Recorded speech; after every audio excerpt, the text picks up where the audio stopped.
Just about 10 minutes remaining markets to shut. Both our guests are now with us, Siddharth Sidhani of Sher Khan as well as Sumeet Bagadia of Choice Banking. Sumeet, let me come to you first. Monday's fall down that we had seen, after today's move, it's looking like a false move, or you believe that the downside risk is now increased? Hi, good afternoon, Pankaj. See, the way we have seen a correction in the market on Monday and last week Friday, it seems that market will give correction in next couple of days. But as far as purely a day trading or a 2 days move is concerned, there is a possibility that we might see some pullback after a fall of 150, 160 points from the higher levels. There is a possibility that we might see a small pullback in Nifty till 8800 levels or 8850 levels, purely for a day or two. Overall, immediately the main support which Nifty has on downside is 8700 or 8690 levels. The day Nifty breaks 8700 levels on closing basis, we will see a correction in the Nifty in which it can move down till 8610 levels. I think the correction which you have seen in last 2 to 3 days, same type of correction we will see in next couple of days, in which Nifty will give a correction of around 200 to 300 points. So for that we need to wait and watch for 8800 levels or a breakout below 8700 levels. Immediately, if anyone wants to have a position today, then I think that should be on buy side for 2 days. Stop loss should be placed at around 8700 levels for the targets of 8800 or 8850 levels.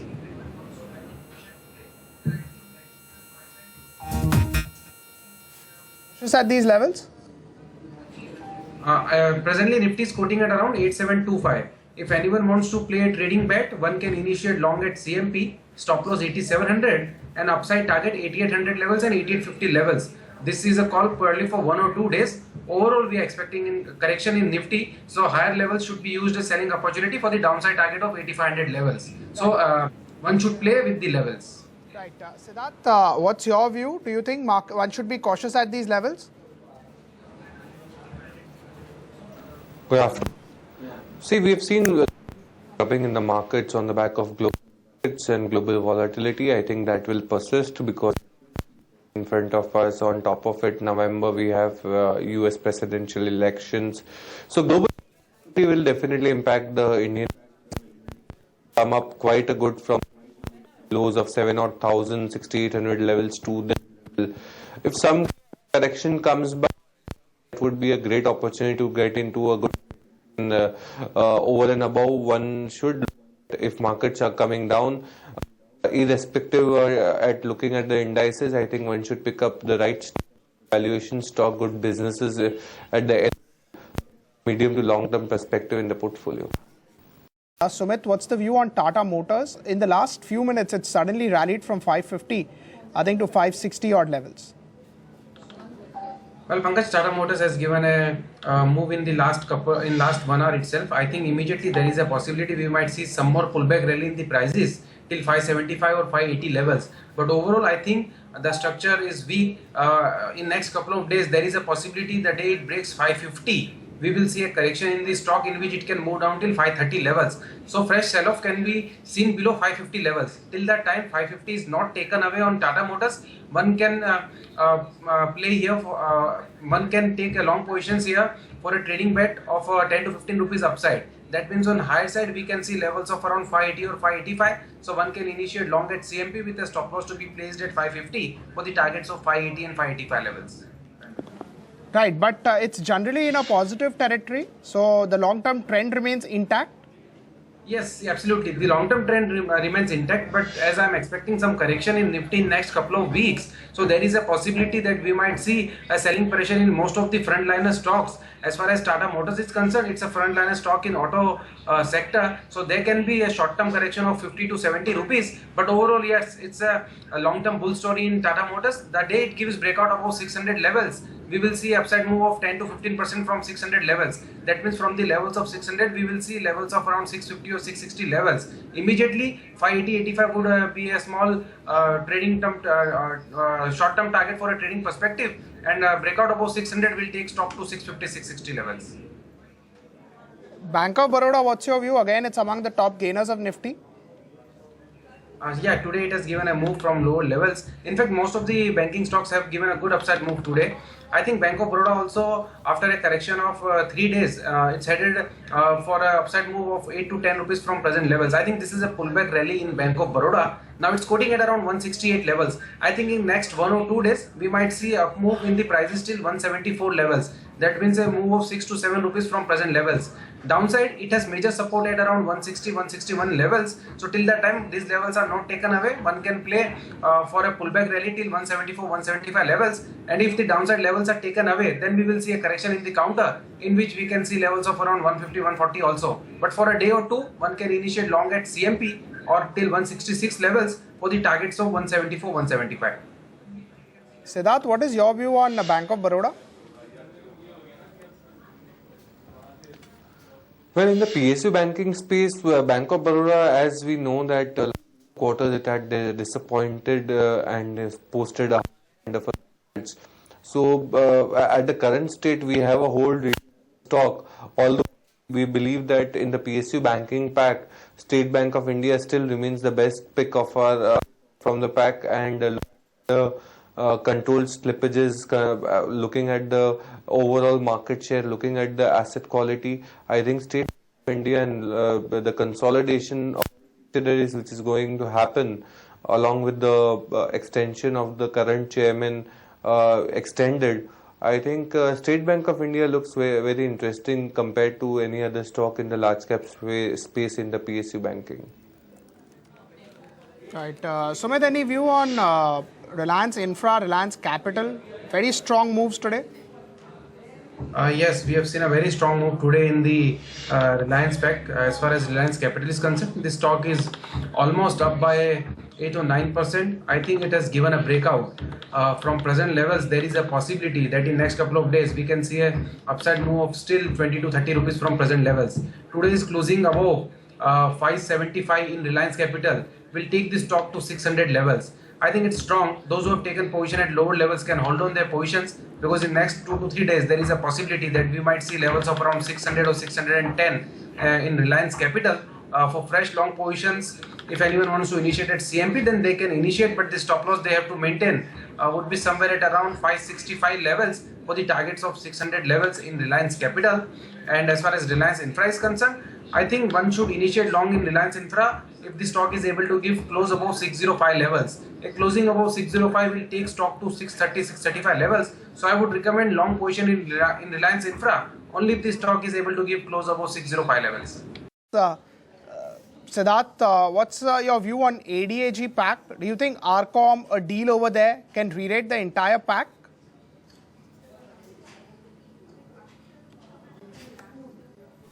The ADAG pack, but having said, looking at the high debt levels what the entire group has, and in particular RCOM has, it is really very difficult for the company to improve and repair the balance sheet unless and until they really do substantially good in terms of operations are concerned, which seems unlikely on the back of the kind of geo plans have shaped up, and they've given up for a 3-month trial period as a free. So looking at these situations in the sector, of course the incumbents like Bharti and Idea are the big sufferer, but I don't think RCOM would be one of the players which would be reviving from the operational losses which they are taking right now. So overall ADAG pack, we don't cover much of the story. So in the pack, Reliance Capital is one of the company which seems little promising than others, but however we would not able to recommend any stock because we don't cover any.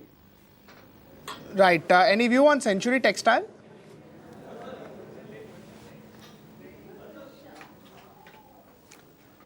No, we don't have a coverage on the stock. Right. Sumit, any view on Century Textile, 8% higher today? I think Pankaj, the stock has already given a very good upside move in past couple of days. Today also the stock has given a very good run up from the levels of 820. I think immediately fresh longs are not advisable at present levels, as the stock has already given a strong up move. But anyone who is having positions at lower levels, or anyone who has taken position today also, they can hold on their existing positions, because immediately looking at the structure, looking at the move, there is a possibility that we might see an extended move till 900 or 910 levels.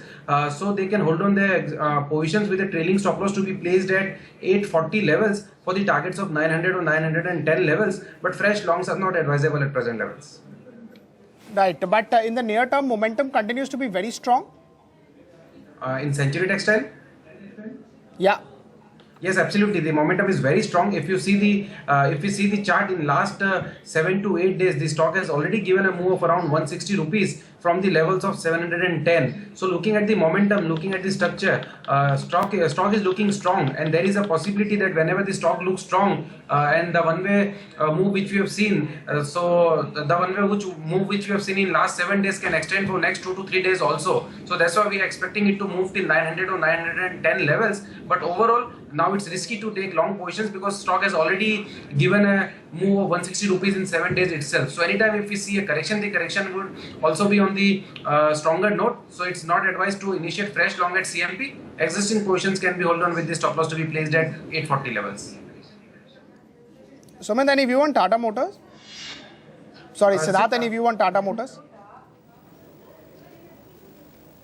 Well, Tata Motors looks quite interesting. Looking at the JLR front, the way they are doing good business in US, the numbers which they are posting from the US side, I think that is very encouraging. Across the globe, if you look at the volume growth of JLR, it is really more than the expected lines. While speaking on the domestic side of the business, CV cycles are little bit in having a traction, passenger vehicles are a little bit of a traction. So domestic cycle also looks quite interesting.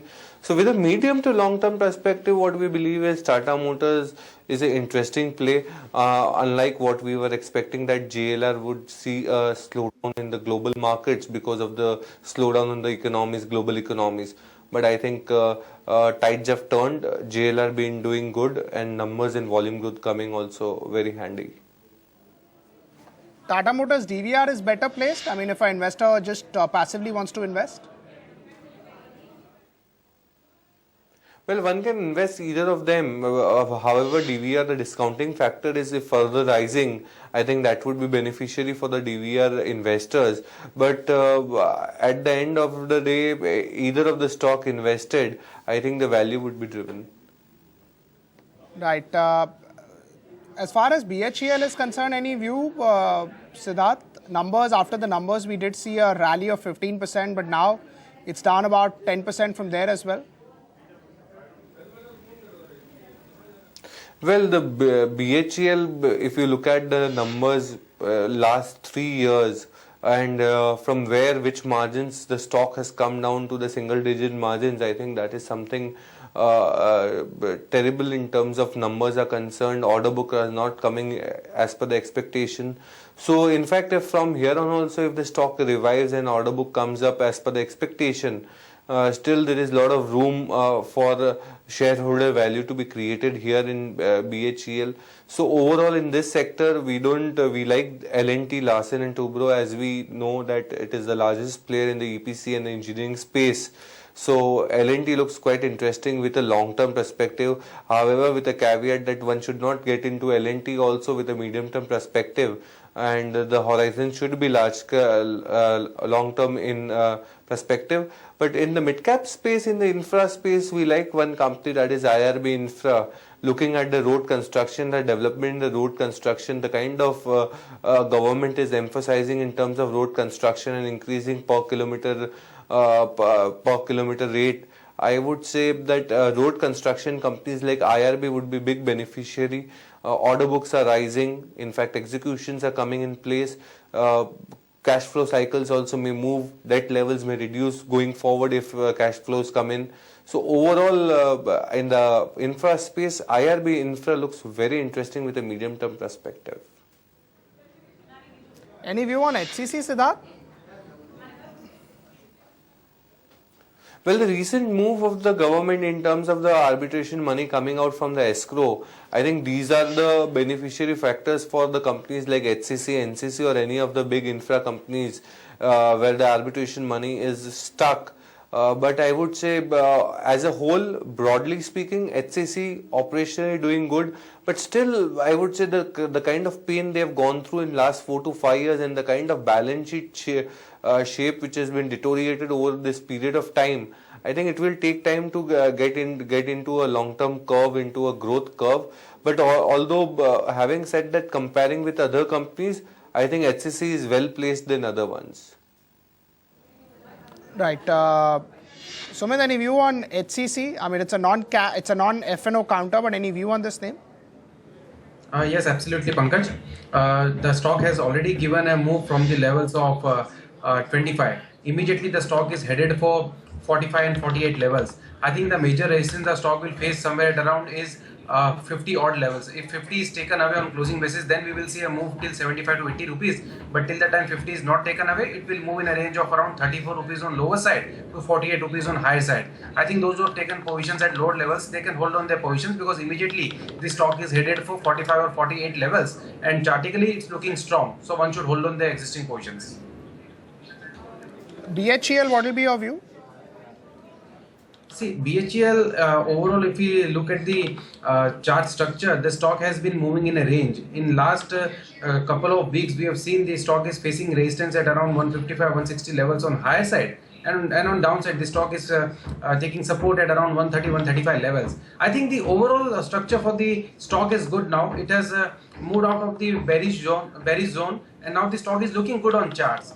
If we talk of slightly longer term horizon, then I think the stock is good, and on the higher side there is a possibility that we might see levels of around 180, 185 soon. So I think because of volatility in the market, if there is a small correction in the counter, then that should be used as a buying opportunity. I think on downside there is a possibility that we might see levels of around 140 or 138.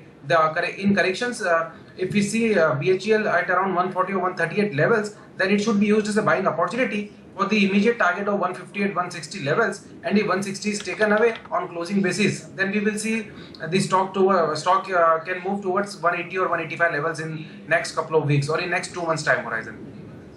Right, so that's an important point, 138 to 140. So if, say, somebody buys at 140, what should be the stop loss?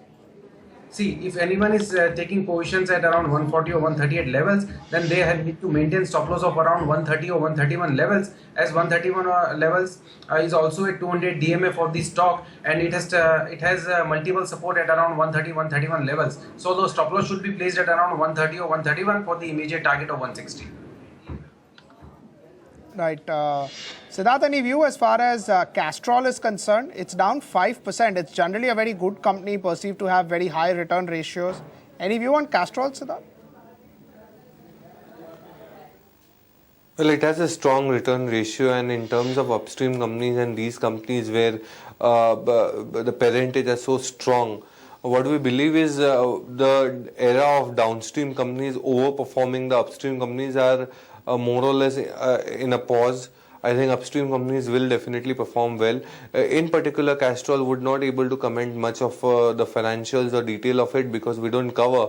But as a whole, in terms of upstream companies are concerned, we really like Reliance Industries in the upstream space and Oil India. But Reliance Industry, the kind of expansions they've gone through in last 3-4 years, I think time has come to reap the benefit of it. And the petchem and refining side of the business, which is traditional business of theirs, I think that will really support the growth going forward, and we may see medium to long term good growth perspective in the company. As far as Reliance is concerned, it's getting into an area where the capex is behind and cash flow will start. That's the key reason to buy Reliance. Absolutely, because I would say the revenue multiplier would be quite high in next 2 quarters, because the entire capacity, I would say 95% of the capacity in the petchem and the refining side is in place. So looking at that, revenue would see a substantial jump in next 1.5 year. Along with that, looking at the complex refining side of the business, I think they're doing far better than Singapore CRAMS and the refining margins. So refining margins would be coming, a bit would be improving. On top of it, the retail business is also doing good, except the oil and gas business, that is KG-D6. That is being a laggard, and going forward, if someone is looking at a horizon of 2 years, I think the full revenue of Jio also would be coming in play. Right, and as far as Reliance is concerned, till now the worry was they are spending a lot in telecom, but now incremental spending would be lower, so that's why markets would tend to focus on the performance of Jio plus the other businesses. Absolutely. The cash flow generation would be very strong, especially from the traditional part of the business, that is refining and petchem. Slowly, steadily over the period of years, the kind of capex they have done in the retail part of the business, I think there also cash flows are coming. If we talk about Geo, incremental investments are not there, but I would say still cash flow generation from Geo would take 1.5 years, that is 4 to 6 quarters from here on. Sumit, any view on Reliance?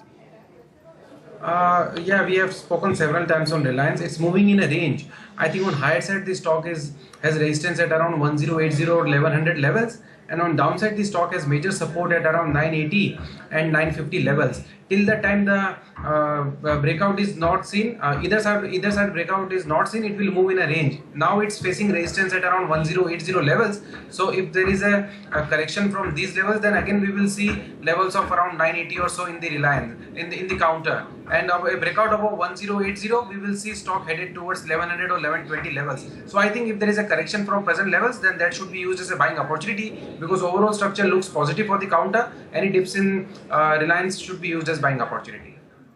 So what would you look at in terms of levels? 980 you would buy with a stop loss of 950.